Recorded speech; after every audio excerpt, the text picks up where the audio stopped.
वर्षा ऋतु आसिले बजार में विभिन्न प्रजातिर छतु मिलता है। वर्तमान छतु चाष एक लाभजनक व्यवसाय साजिछि।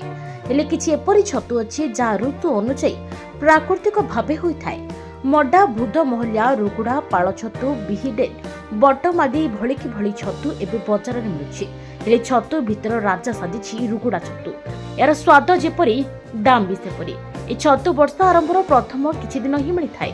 पश्चिम ओडिशार किछि अंचल सह झारखंड और छत्तीसगढ़ किछि अंचल एक निर्दिष्ट प्रकार माटी तले ए छतु होइथाय। वज्रपात घड़घड़ी माटी फाटी छतु बाहारी थाए।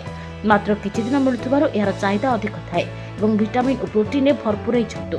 खोलपा सहित एहार दाम किलो प्रति 400 टंका थिबा बेले बिना खोलपारे एहा 2800 टंका किलो।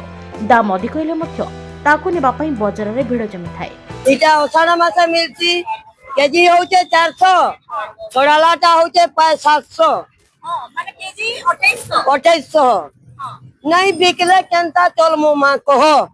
हां हमें मेहनत करमु, मेहनत तो कला जरूर मिलबा हमको फल। अच्छा ई छोटी केनो आंसो इटा जुजुमुरा आउ जुजुमुरा नो इटा 90 आंसु।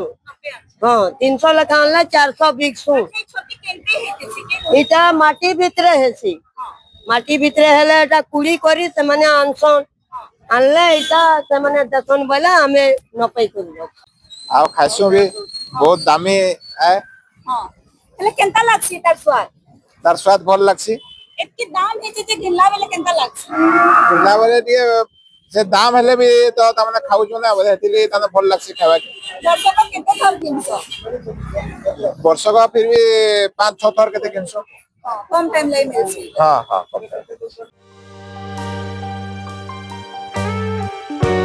संबलपुर अजित सहित तृप्तिमयी पंडांग रिपोर्ट हिरांचल लाइव।